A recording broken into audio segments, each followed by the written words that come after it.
Is aging due to hormone imbalances aggravated by a poor lifestyle and nutritional deficiencies? Possibly. I'm Dr. Mercola, helping you take control of your health. And today we are joined by Dr. Thierry Hertoghe, who practices lifespan pro-aging medicine and hormone therapy in Brussels. So he's going to help us answer that question. Hi, I'm Dr. Thierry Hertoghe. I'm a physician located in Brussels, and I thank Dr. Mercola for giving me the opportunity to talk here. I want to talk to you about what I'm doing. I work with hormones, I work with hormone supplements, I work with nutritional supplements and with diet, and I've got a certain fame of being able to treat a lot of people with hormone deficiencies. So what is a hormone deficiency? A hormone deficiency is a deficiency in a nutrient that your body is able to make and that goes to all tissues and directs the action of those tissues. And that makes that you can feel better, you look better. Hormones actually, when people age, what you mostly see is the effect of hormone deficiencies due to aging. The glands, the endocrine glands that make the hormones, they decrease. And for example, if you have a deficiency in sex hormones, your hair is flat, you look pale, your eyes are dry, and you have a lower energy and you even become more depressed or with a lower mood. And when you provide a hormone supplements, that normally takes care of those problems and you feel better with even a better and greater sex life. So that's what hormones can do. Now, do you know, if you want to improve your hormones, the first thing to do is not to take a hormone supplements, is to improve your food. And even to take nutritional supplements that can improve your hormone levels. So what is the good food globally to improve most of your hormone levels? Well, the good food is the food that people ate in the Paleolithic time. The Paleolithic time is that period of mankind where agriculture did not yet exist. The Neolithic is the period where agriculture started to exist, and we invented a lot of foods that actually are not fit for our body and that decrease our hormone levels. When you take those new foods like, for example, sugar, sweets, or grains that are not sprouted like bread or pasta, you decrease hormone levels. You decrease about 7 hormone levels, 7 of the 12 most important hormones in your blood. So the first thing to do is to eat correctly, and the good food is actually eating vegetables, eating fresh vegetables, not those in canned foods and things like that with preservatives.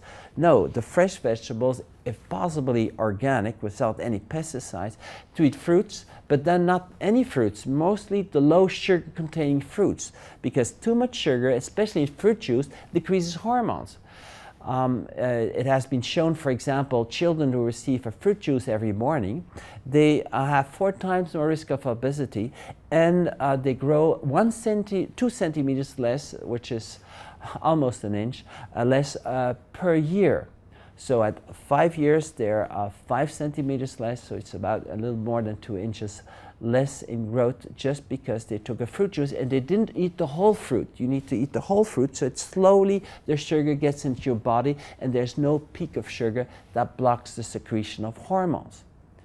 Also, alcohol has been invented, but alcohol decreases your growth hormone. The most powerful, I would say, age-reversing hormone, growth hormone, is decreased by 75% if you drink a glass of alcohol or 2 every day.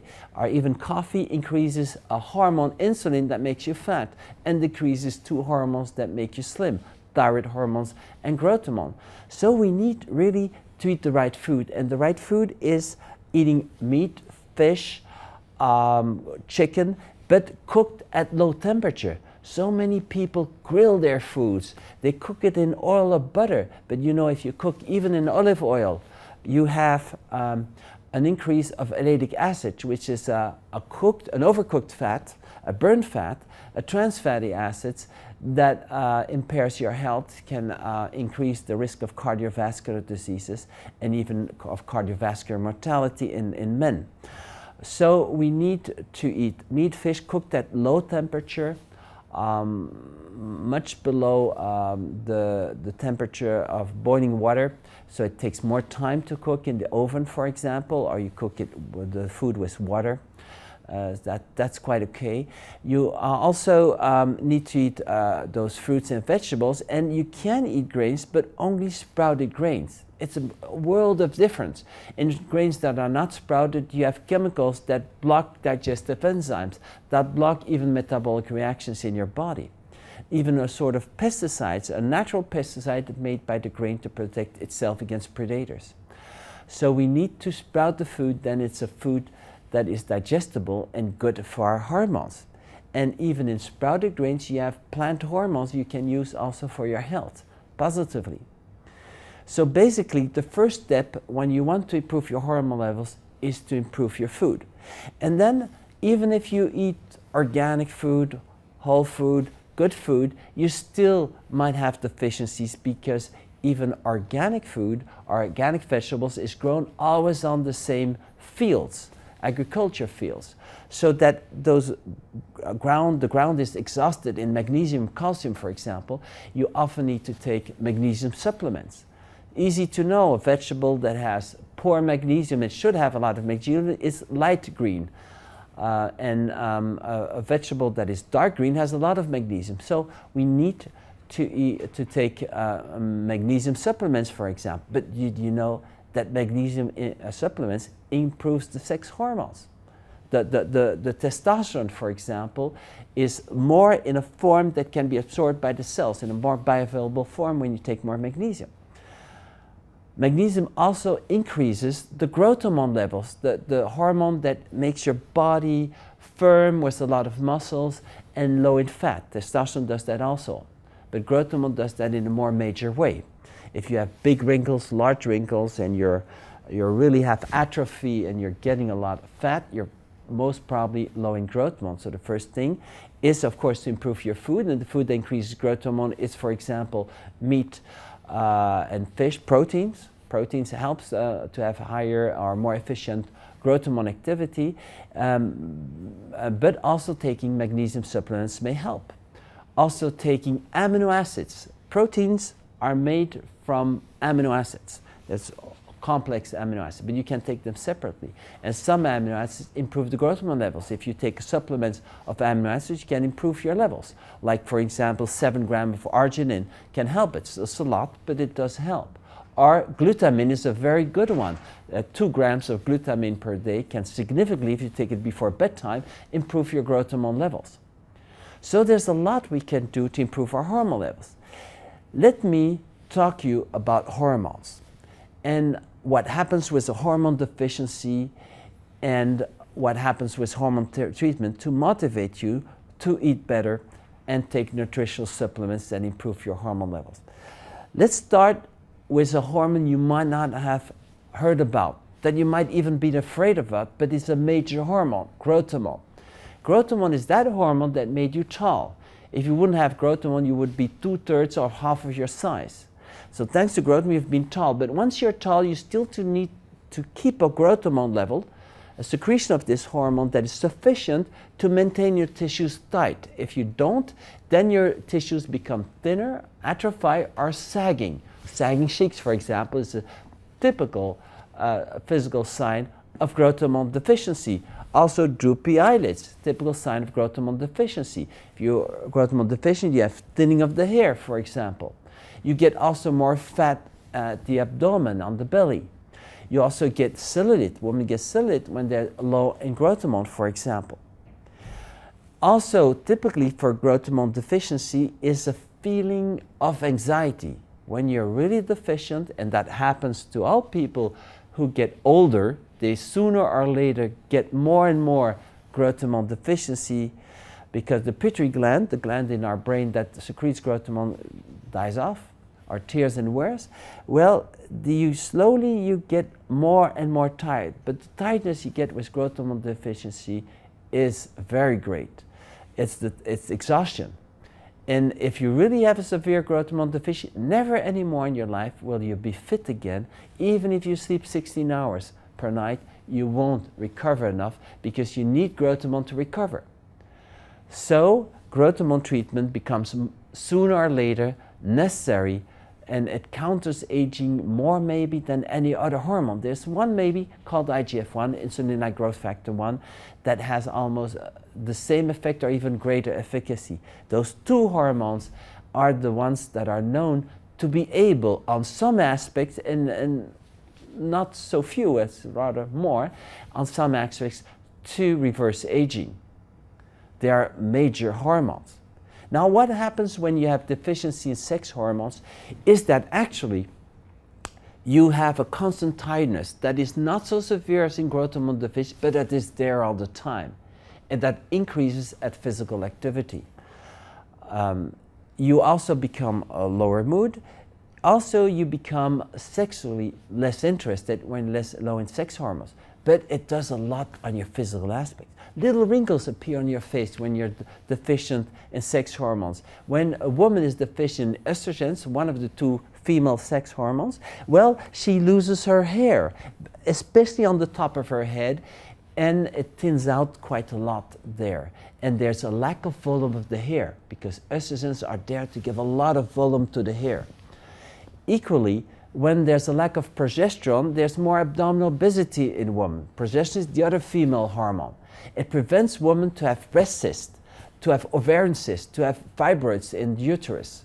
And when there's not enough progesterone, and that happens when women approach the menopause, there's 8 years where they're in a hormone imbalance. There's too much estrogens in most of the women and too little progesterone. They develop cysts in the breast, cysts in the ovaries, and fibroids in the uterus. Typical sign of progesterone deficiency, and that can be helped by adding progesterone, but you know you can also improve the progesterone by the food. The more you eat, the more progesterone, and better a woman ovulates, the more progesterone she makes. Also, eating more protein-rich food like meat, fish, and meat will improve ovulation, will improve progesterone secretion. So we need to do things adequately and to feed ourselves with the right food, the right nutrients for that. Progesterone can also be increased by several nutritional supplements. We have talked about magnesium, what it does, but there's apparently vitamin A can improve also ovulation. Enough vitamin A is necessary. Fat-soluble vitamins often help the sex hormones to be more secreted. Let's talk also now about adrenals. Adrenal hormones, those are little glands above the kidneys, and that make cortisol, DHEA, and aldosterone. Those are three fundamental hormones for us to resist to stress, to have the punch to work, to have the punch to perform, and to be able to cope with stress in a way that you find you're active and not paralyzed. When people come in cortisol deficiency, they become stressed all the time. Even a minor stress is too much. They don't have the punch to react because cortisol gives a lot of energy. So without the cortisol, they are tired, especially in stress conditions. If they are on the beach in the summer, it's not a problem. But if they have to do some physical activity or to be confronted to stress, they need to have more cortisol. And if they don't, they suffer from the stress.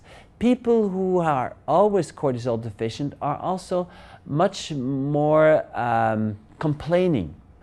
And they also accuse others of being the problem, although it's their own health that is deficient. When you are lacking DHEA, you have other problems. You have a moderate fatigue, a moderate anxiety, and a moderate low mood. But DHEA is necessary to be secreted by adrenal glands to protect against excess cortisol.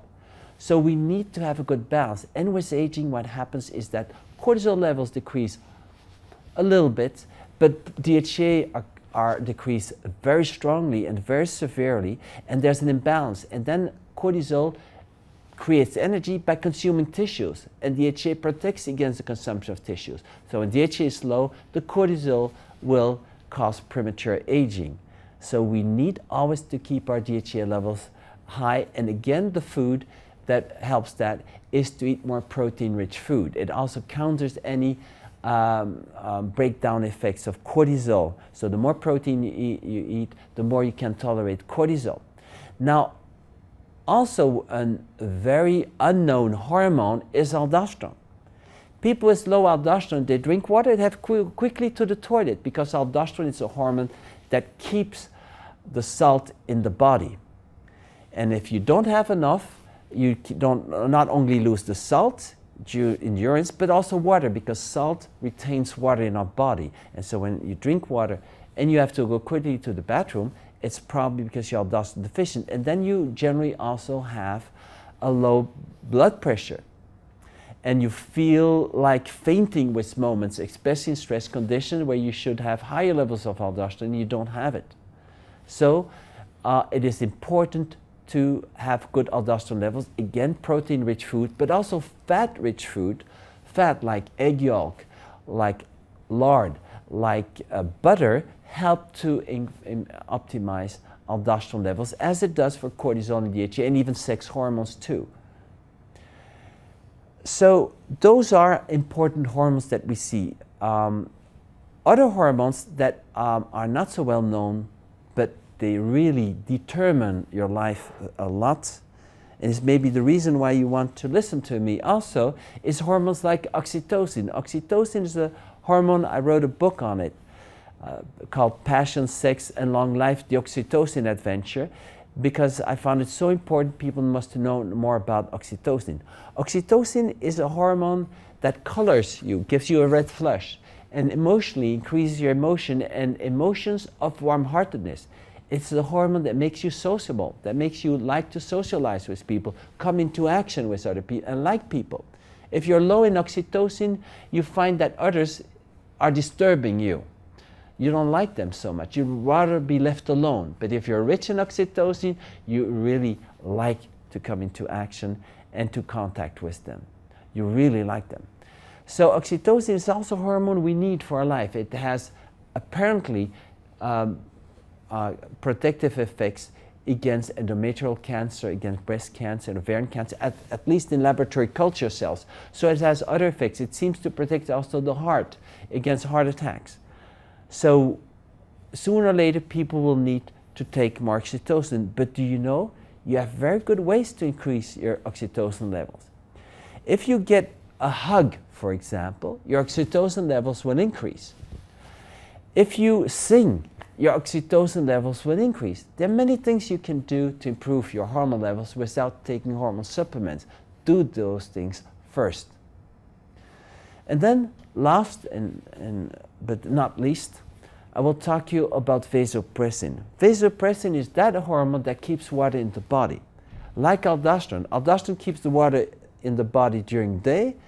Vasopressin keeps the water during daytime, but even more at night. So if you have a lack of vasopressin, you have to go to the bathroom several times at night. Urinate large volumes. It keeps the water.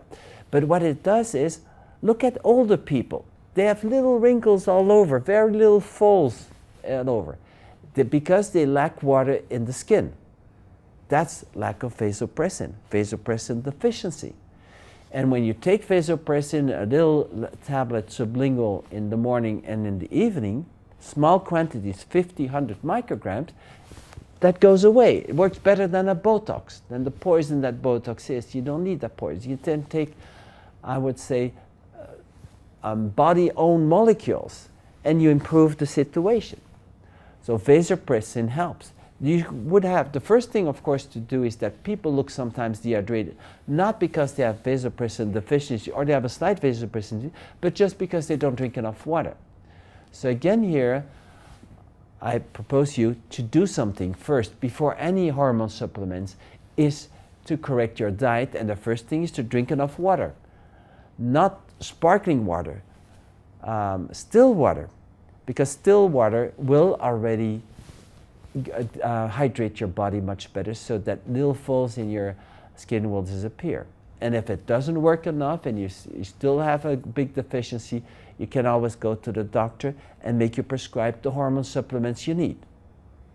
This was my message to you. I'm really thank you for listening to me, and I hope you have learned this message, that you can do a lot by yourself. You have to be your own doctor. It's not the doctor who has to be your physician. The doctor has to be a medical advisor. Of course, if ever he has to prescribe you hormone supplements, you will have to be there. But there are a lot of things you can do. Also, some nutritional supplements you can take by your own that can safely be taken if you don't overdose. Thank you for your attention.